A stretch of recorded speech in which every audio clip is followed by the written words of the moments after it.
Hi everyone, a very good afternoon to all of you. Welcome to the Spotlight series once again.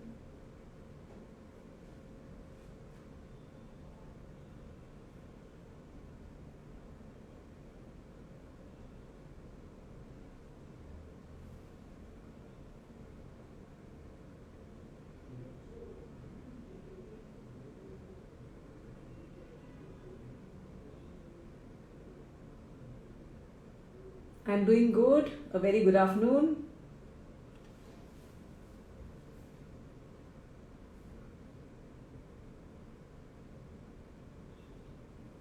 I hope you're all doing great as always.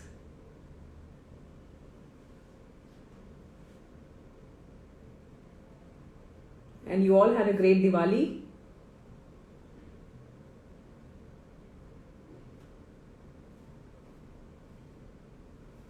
So let's get started. My guest for today is Reba Coelho. She's from Mumbai, a certified image consultant and a soft skills trainer. So let's get started and see if Reba is already joined.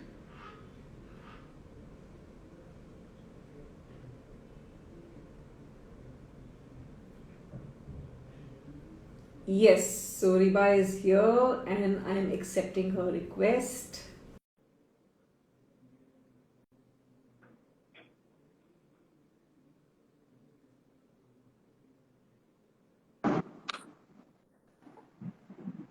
Hi Hello, hi Reba. ma'am. Hi. I've actually been sending multiple requests to join in, so it finally happened.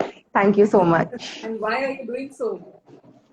I don't know, it was not getting accepted, so then I kept sending the request to join in the live, so it finally happened. Great. Awesome. Fantastic. How are you, So how are ma'am? you doing? I'm doing very well. Very, very well. Thank you. How about you? I'm doing great, as always. Superb. Superb. So you had a busy day, I believe.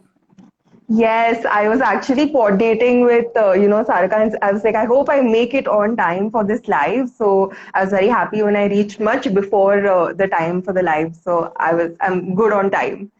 Great, great, So great. I just finished, actually, we're going back into classroom training session. So I just did the first classroom training session in a very, very long time.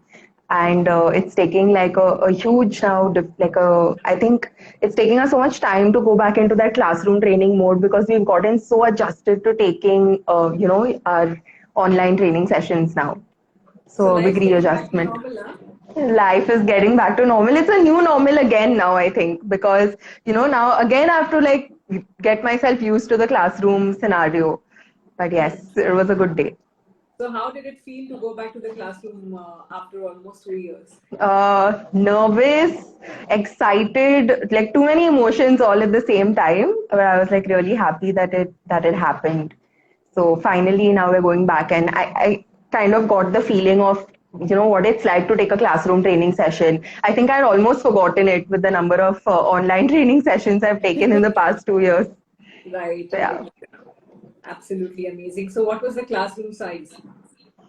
27 leaders. So Oh, I wow. had all heads of departments, yeah, sitting in. We actually did a hybrid training. So there were seven of them who joined in online and the rest were sitting like in a conference room with me. So it was really good. So that's the usual trend nowadays. So there's lots of Hybrid, yes. But it becomes a virtual little as well difficult, as no, for us. physical, combo. Yeah, because now it's becoming a little more difficult because I had to keep looking into the laptop, because you have to make sure that the people who are online are equally engaged as the people who are sitting in the room with you. So that was a little challenging, but it was a lot of fun, a lot of Yeah, fun. it's kind of multitasking that you have to do. Correct, correct, correct. Absolutely. Yes, Great, great. So this is also a new experience for the facilitators, right? absolutely. A completely new ball game, I would say. Completely new ball game. Excellent, Yeah. excellent. So describe your life before you joined ICBI, Riba. Oh my gosh. Okay. So before I joined ICBI, I was actually working for Deloitte. And to sum up, like, or to give you a very short description of what my day to day life was, it was 15 hours, 12 hours of working, 3 hours of traveling, very fast paced, a lot of fun, very interesting.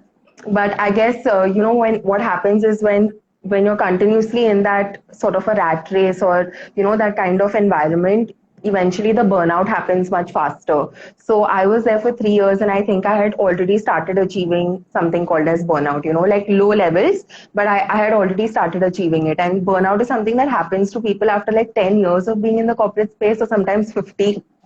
But to, I think, people in my generation, I think it's happening much faster. So that was something that I noticed. But that was my life predominantly in a sentence, just working. No, nothing else. But Absolutely tell me nothing else. something. I mean, when you say that there was like a burnout kind of a thing, but usually people get used to also of that kind of a life, when you have like a very fast paced kind of a lifestyle. I mean, when do you get that alarm that, when, your internal feeling, or you get that wake up call or that awakening that, hey, you have to slow down or stop. When that pause button, gets Correct. pulled, and I mean, it just says that, okay, now you have to hold on to yourself, and you have to do something else. And then what Absolutely. really inspired you at that moment to take a call and say that now I need to shift and I have to do something and get myself into image consulting and soft skills? I mean, this is something that is my calling, and I want to completely, make a shift and do Switch. something totally different. So my story is a little different. It was not me that got a call. It was not me that had this sort of revelation that, hey, I'm achieving burnout. It was actually my mother who sat me down. I remember very so distinctly. I remember this day. I came home one day from work. It was about 10:30 or 11 p.m. in the night, and I remember my mom sitting me down, and she said, "Is this the life you want to have, to be living every single day? Almost every day you're coming back, you look so stressed out. You I think 3 times a week I was crying, especially during like season time." So she said, "Is this the life that you want?" And that question made me question myself. So when she posed that question to me, I said, "What am I doing?" And my mom had a friend who had done the course at ICBI. So she was an image consultant at ICBI, and she said, "You've always been this kind of person. You've always been into image. You've always believed that your image is so important. It communicates so much about you, and everyone at work has also noticed it. Why don't you explore this industry?" And that was when I started doing research about the industry, started speaking to people, and kind of took like, I mean, I did research for only about 2 months. Most people take years, but I did thorough research for about 2 or 3 months, spoke to n number of people, came to ICBI, did a like sort of like, I think it was like a fresher session. I sat for one of the sessions. I spoke to Reena 2 or 3 times, and then I said, "Hey, this is absolutely something that I could enjoy." I didn't know it was my calling. I didn't know soft skills would be my calling either. After doing the course and after actually starting to train people, I realized, oh my gosh, this is something I love. So my story is pretty different compared to other people. It was only when I got out into the real world, started training, started getting feedback on my trainings, that I realized I love this job. It was only then. So it's not the same as, people who get the call before and realize this is my passion. So tell me, Riba, what kind of assignments do you undertake, and who are your clients? I mean, that you are dealing Yeah. with currently. So I would say about 80 to 90% of my work is in soft skills. It's not in image consulting. I predominantly train people in the age group of 18 to 30 years old. So that is my target audience. That is a target audience that I want to work with for at least the next, I would say, 10 years. I'm very interested, very intrigued in understanding human behavior between this age space. And I love taking trainings between this age space. So I have started, the kind of clients that I work with are edtech startups, private educational institutions, AI based, so artificial intelligence based tech companies, which are again startups. So a lot of people in the startup space. Even there are certain other startups that I work for that is kind of like a B school for preteens and teens. So I do a lot of trainings for that kind of startup as well. So these are predominantly my clients. I'm in the edtech and education space. And of course, in terms of corporate trainings, I am into media, the media industry, IT industry, those kind of assignments I've taken. But my core focus is in the education space. Okay. Any specific reason why have you chosen that kind of like a niche Because segment? of because of my target audience. No, I had decided, and I think towards the end of the course, sir sat down with us and he said you have to identify your target audience. And I remember even one of our trainers, Binaisha, saying that you can dabble in the space that you want and then figure out what you want to do and which like key target audience you want to work with. But after speaking, like having that conversation with Sir, where he addressed the entire class, I said, this is exactly the space I want to be in. So, because of that, primarily people who are doing their masters, taking up certification courses, the younger generation, I have a splendid time dealing with them, talking to them, training them. So, that was the reason for being in this industry. Okay. So, what is that one experience that you would like to share with us, which is very, very close to your heart? Um, I have, based on like I would say this work experience. I mean, based on being in this space, in the soft skill space, I have so many experiences because but I'll probably share the one. This was a relatively tough situation that happened. So I passed out in 2018. I finished, no, I started my course in 2018. I finished my course in 2019. And there was one entire year where I was so determined that I have to make it now because I had changed careers. And so I did everything that I was advised to do. By the end of, I would say, 2019 and say almost until Feb 2020, I had been able to, because of, the amount of networking I was doing, the number of people I was speaking to, I had been able to get a lot of good projects that were in the pipeline and were due to start in March and April. And then, as we all know, COVID came into the picture in mid March, and every single project of mine that I had worked so hard to achieve, like entire 2019, just like crashed and burned. There were about 9 projects. I was supposed to travel all throughout India to conduct these training programs. I was super excited. I said, I'm finally, this is my year. 2020 is going to be my year. And then, all those projects just got put on hold or got cancelled. So that was an experience, a big learning experience for me because I was not prepared for it. More importantly, I was so excited for what was to come. Right, for me, I thought it was going to be my year. So that was an experience that was really close to me, and it took a lot for me to be resilient and say that things are going to happen. I have to have the patience. I have to keep putting myself out there to be determined in the face of, especially COVID when it happened, was something that was really, really difficult. And I remember my parents telling me, this is the year, like we're quoting Jack Ma by saying, this is the year to just survive. My father would keep sending that to me like every week or every 2 weeks. And I said, I don't want to survive. I want to thrive. And, I would constantly have these conversations with my parents and say, like, I need to. This was supposed to be my year. And in August 2020, things picked up for me, like really, really well. And everything went back on track. And I started getting tons of projects again, tons of assignments. So this was an experience that was really close to me to be able to survive those few months, from like survive in your mind that it's okay, this happens, no one was prepared for this, to be able to tell yourself that you're going to bounce back. So, and that too for like a period of 3 or 4 months. I mean, that was something that required a lot of work. So I think this was an experience that was pretty close to me in this way. I think when you are when you start something of your own, you have to be mentally prepared for the fact that there will be certain phases when you'll have Ups and downs. moments when there will be ups and downs.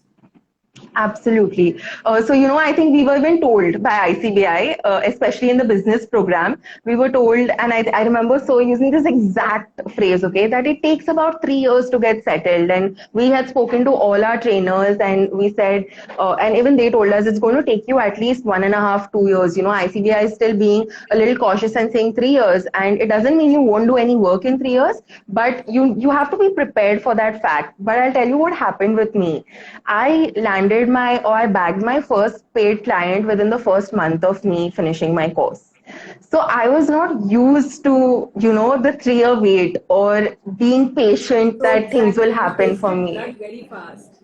Yeah, Yes. too soon. Too That is fast, too why. fast. Yeah, absolutely. Yeah, So that's why I was exactly. not prepared for it. Mm. So that's my next question. In fact, that how did you get your first paid client, and what was the whole experience like? It was a very different experience, a very lovely experience. So I happened to see my first client, or I found them on Instagram. It was a private educational institute, and they're a digital marketing institute. To date, I still train there, 2.5 years later. Still actively conducting trainings for them. One of my biggest clients, best clients, I would say.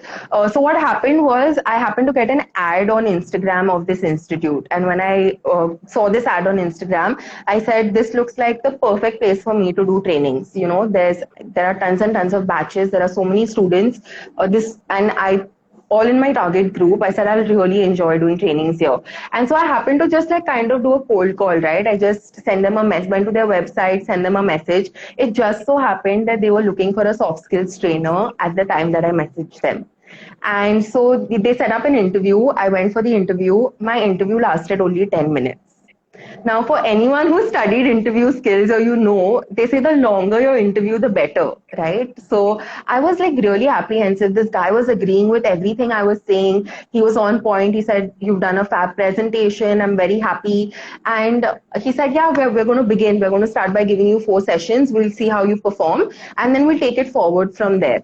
So I was very excited. I went back. I remember having this conversation and said, wow, within a month, like an actual month, I backed my client. Now, he was supposed to send me an email. He did not end up sending me an email. So I ended up sending another email to him, asking him, the interview went well. That started making me question the interview. That was he just being nice to me? I didn't get a response. I sent a second email, didn't get a response. I sent a third email, I didn't get a response.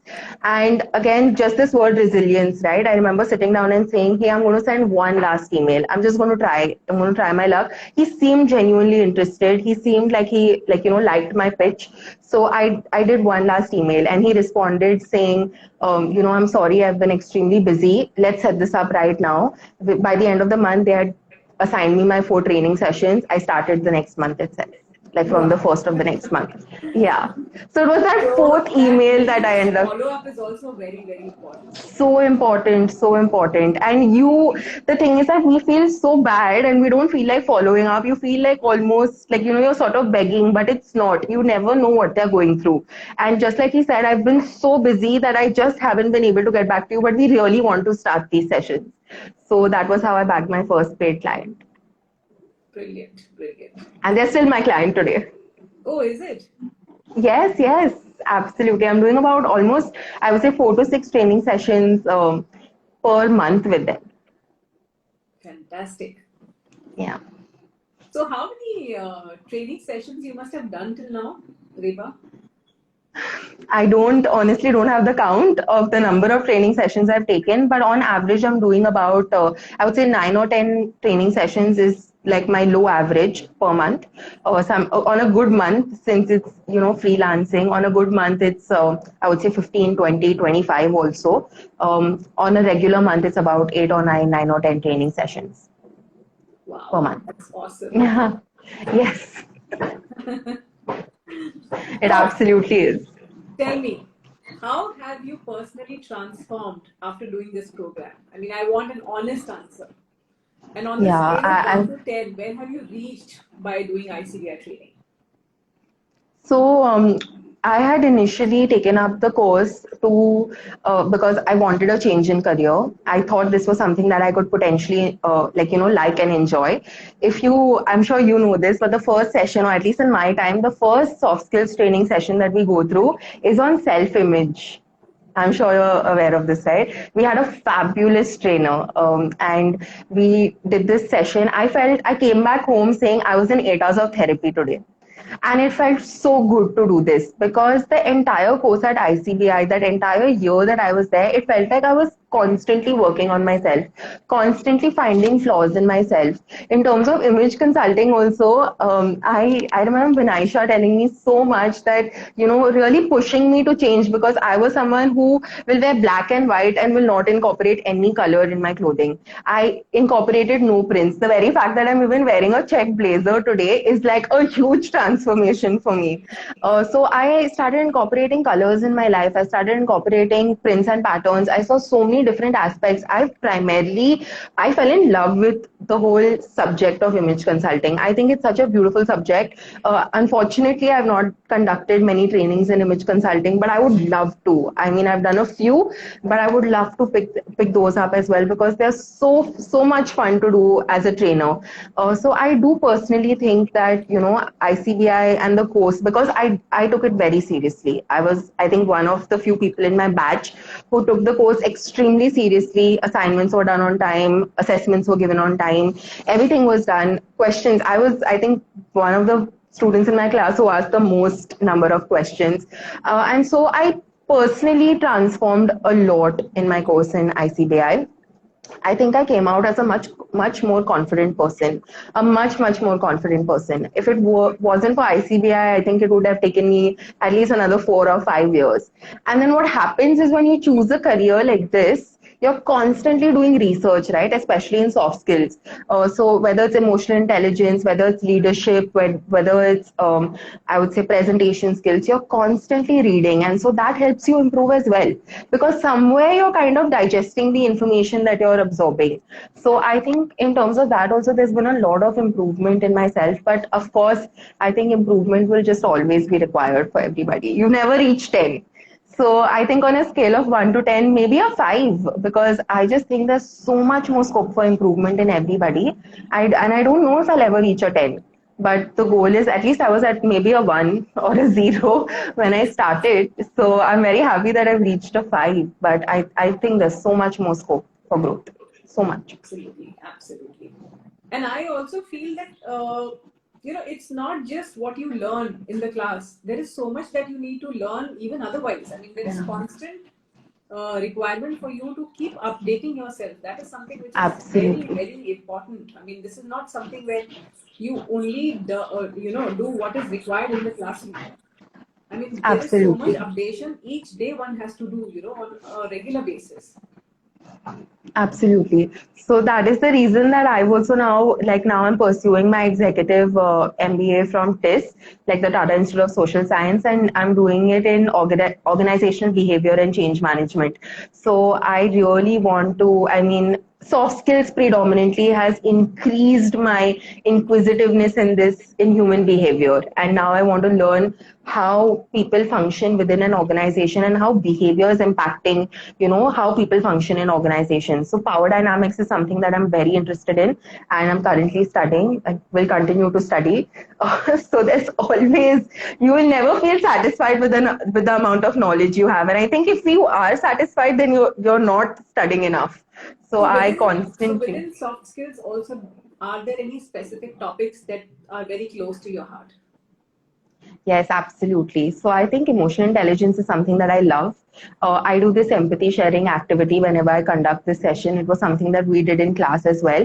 I have seen people be so emotionally available, so vulnerable, ma'am. I can't even express. And we've just done group hugs, after that, because I can't just to give you an example, I have seen a 17-year-old and an 18-year-old being so vulnerable with their stories and being so open to sharing something that has severely impacted them, which I don't see in a 25 or a 30 or a 35-year-old. And so it has completely moved. I think this topic moves me every time I conduct it. So I think emotional intelligence is a topic that I absolutely love. It's one of the closest topics to my heart. Something that I'm very interested in also is transaction analysis, but we don't get enough opportunities to train on it. But these are, and of course, communication. Like, how can we forget communication? I think it's at the center of everything, right? So communication is definitely something. And no matter how much we do it, there's so much more to learn and so much more to get better at. So communication is again another big aspect that I love. Absolutely. So there are many people. I mean, now I'm talking about image consulting. So there are many people who believe that image management is only for rich and famous. Do you think or do you agree with this particular phenomena?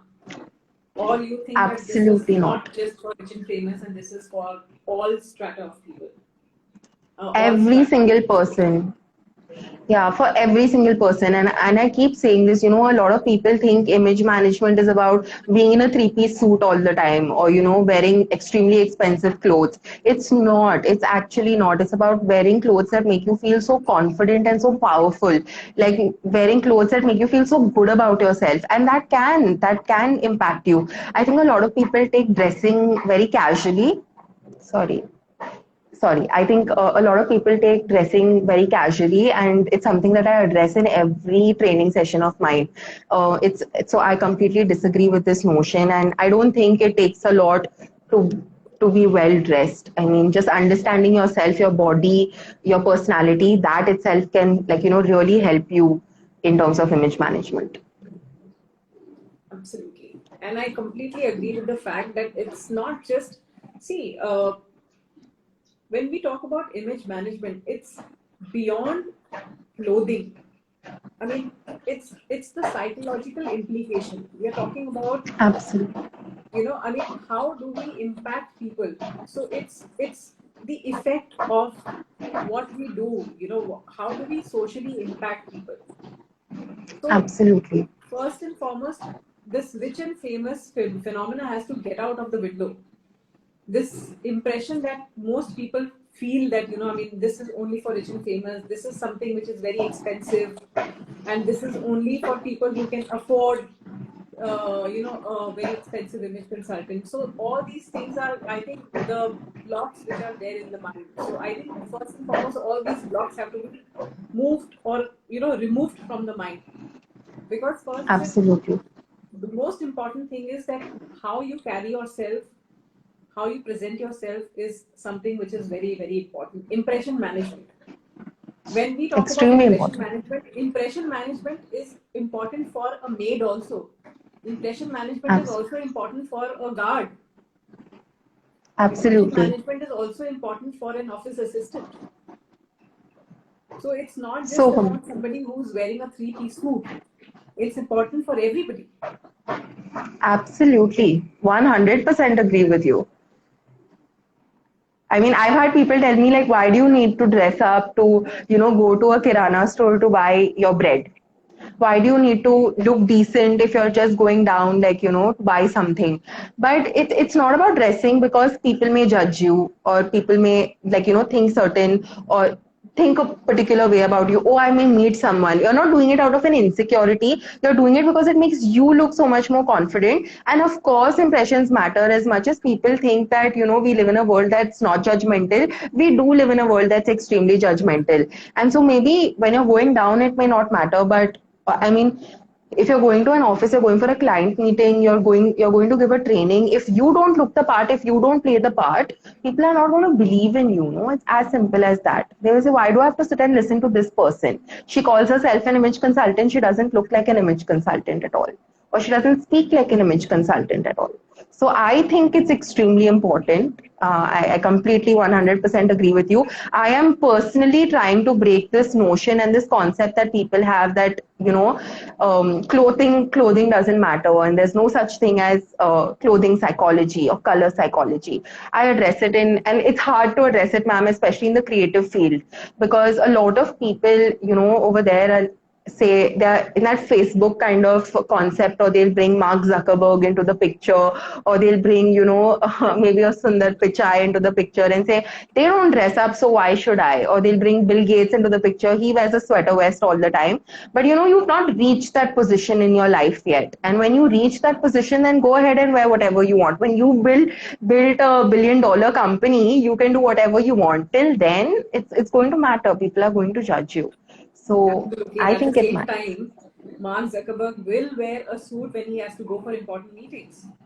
Absolutely. Case in point, ma'am, if you saw his Congress video, when he was actually being questioned in front of Congress, he was wearing a three-piece suit or a two-piece suit. He was wearing a suit, and you should have seen even if you look at his body language, you look at the way he was speaking, it was very respectful.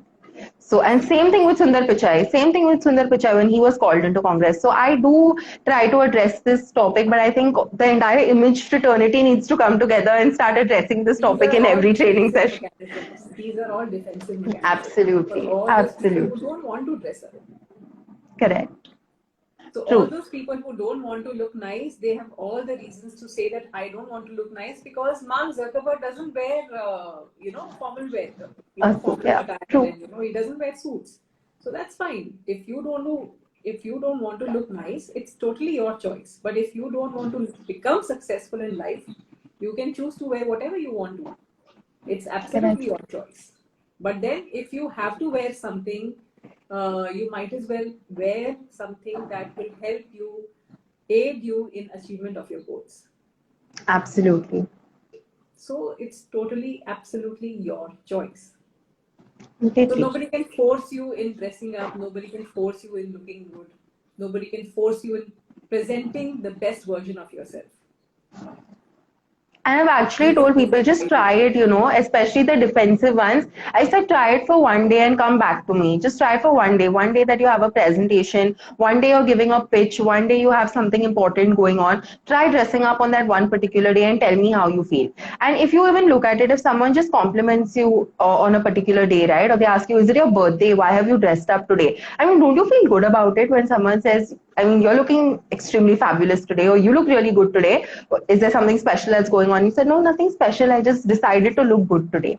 Right? I decided to take an effort. I woke up on the right side of the bed. But people, I don't know, even though they come, I have had people who've come back to me and said, and have told me that, yes, Reba, I did have, I did feel more confident. People felt more confident in my abilities. But it's a lot of effort. I don't want to do So it. maybe if But somebody it's says, still "Why have you dressed up today?" you can say, "I wanted to give you a little more importance today." Absolutely. That's a great sentence. That's a great sentence. So true. Oh, So very, tell very me, true. can you share one of your more than a paycheck moment where you felt it was worth becoming an image consultant and a soft skills trainer? I've had a lot of moments like that. I'll give you my biggest moment. It's been when I've been sick, and I have been in situations where I've had a wardrobe malfunction. I've been in situations where I have had a massive migraine. I've been in situations where I've sprained my neck and I've had to take a training on that day. And I don't want to call it magic, but I discussed this with a few other trainers who I thought were as passionate as me in this subject, and they've told me they've had the exact same experience. I've been able to take that training with absolutely no change in my demeanor, with the same amount of enthusiasm that I would be able to do if I had to take a normal training session where I was perfectly fine. And I have been able to continue and go on without feeling anything. Before the training, huge amount of pain. After the training, huge amount of pain. I've had a training where the electricity has just gone off in the middle of my training. So my power has shut, like my PPT has gone off, like my laptop has failed. All of that has happened. And we still managed to conduct a really good training session. We made it completely activity based. We had a complete dialogue. It was so interesting. And that's when I realized that, I'm not doing this for the money. I mean, the money is great. I love the money. I'm not making a statement about it, but I'm not doing this for the money. Right? The very fact that I mean, most of us, if you're going to work on a normal day, you would have said, no, I'm not coming in today. I feel sick. But when it's a training, I know that I have a responsibility. There are students coming into class. There are participants coming into class. I have that responsibility to be there. And once I start, that pain has just kind of disappeared. Mindset. And so that's when I realized it's more than a paycheck to me. I mean, of course I love the paycheck, but it's definitely more than a paycheck to me. So yeah. Superb. Absolutely amazing. So tell me, how do you stay relevant? I mean, in today's time, staying relevant is so, so important. So how So do you keep important. yourself updated? So I have made it a habit. I actually remember during our TTT training, we had Shankar sir, and he happened to tell us that the person who makes the PPT, the person who actually creates the content, that person will be able to deliver the content in a much better manner. And this conversation started where, there were people who kind of plagiarize your content, or people who copy your content, and people who take your PPT and make it theirs. And we were having a conversation around this.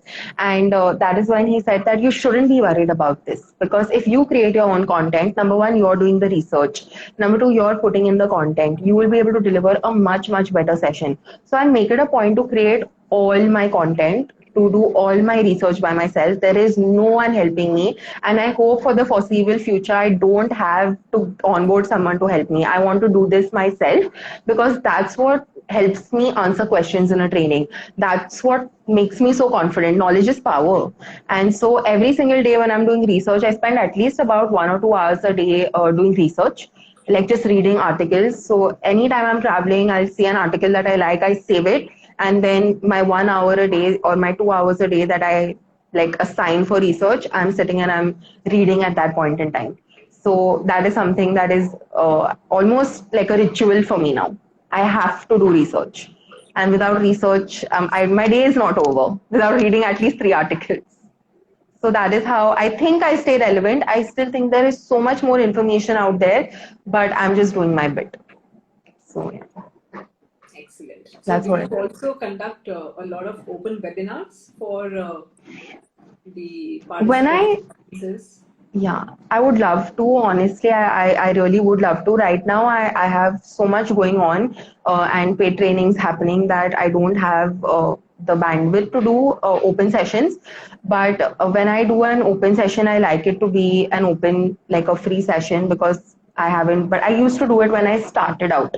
So I used to do a lot of open sessions. People can just come in, join. I would love to do that again. They're very interesting. So I do these sessions through, a lot of these co-working spaces. So they'll host an open session and anyone can come in and join. So those sessions are completely open. So I do it through them, but they're open sessions. So I used to do a lot of them. Now I do relatively lesser sessions, but yes, planning to go back to doing those as well. Okay, great. So tell me, what is your growth strategy? I mean, what kind of platforms, especially the social media platforms, do you use, and how do you promote your business on these platforms? So I believe in, like, promoting. I mean, I would say I don't really promote my business or sell my products. I'm promoting myself through the content that I create. And so I am on LinkedIn, I am on Instagram, I am on Facebook. I started those accounts as soon as I finished the course. Initially, I was very active on Instagram and LinkedIn. Facebook, not so much. I don't think my target audience is on Facebook, or I don't see too much. I didn't see too much traction happening for me personally on Facebook, but I did enjoy Instagram and I did enjoy LinkedIn. I haven't been posting right now, but about 80 to 90% of my business has come from LinkedIn. So LinkedIn is my primary strategy, and networking on LinkedIn, more importantly. So are you regular on LinkedIn? Yes, very. So initially I was creating a lot of content also on LinkedIn, and that is what I guess has helped me. So right now I've built a profile. So if anyone wants to see my work, it's very accessible through my pages, or people want to see the kind of content I create, it's very accessible on my pages. So I've established that right now. I do want to go back to it. I've just been so busy with work and, like, projects coming up, that I've not given enough time to content, and creating content is something I absolutely love.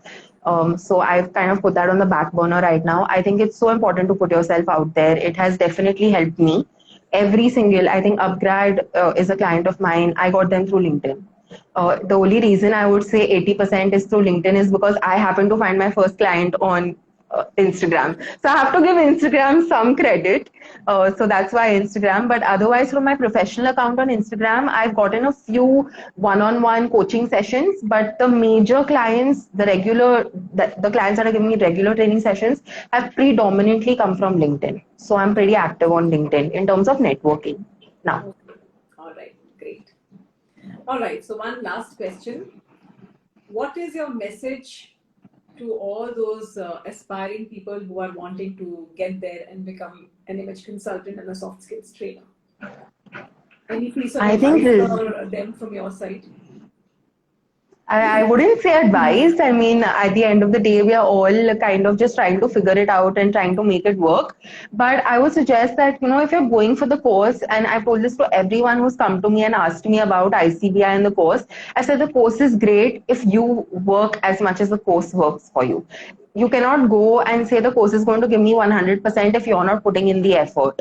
So I have told everybody that if you're taking up the course, please give your dedication, your time, your effort, your energy to the course. Just immerse yourself in the course and you will come out a much smarter person, a much better person, a much more well sounded and rounded person. But that's only going to happen if you take the course seriously. And I've not seen a lot of people do that with not just ICBI, with any course in general. I see people doing courses because they want to pad their resumes, but they don't do courses for knowledge, like, to take in the information. So if you're going to invest that kind of money, I would say please give it your 100%. And that was something that I did, and it worked for me. I think that even increased my determination. That gave me so much more confidence as an individual to take trainings. So that would just be my recommendation to you. And of course, like, I think the one mistake I made was I didn't start social media and content creation while I started the course. I should have done that. That was one key learning for me. And I tell that to everyone. If you're going to start the course, I remember when sir telling us, why are you all waiting till you all become image consultants to tell people you all have become image consultants? You should have done it on the first day that you started the course, right? It's all about creating touch points. It's a very famous line, and its favorite word, touch points. So, I mean, I think that was a mistake that I made. I didn't feel confident enough. And it's not like the course is like, doing, it's going to add like 100% of confidence to you. So you can start like well in advance, because it takes time to build on social media. So that's my only suggestion. Again, Fantastic. start early. Yeah.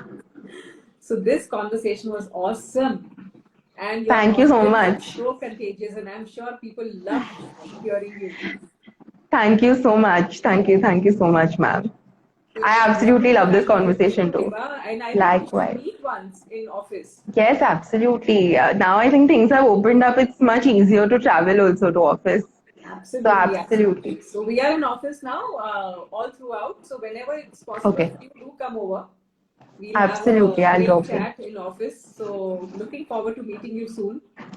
Thank you so much. Likewise. Thank you. Absolutely, Thank you so absolutely. It was much. lovely talking to you, and I wish you all the very best.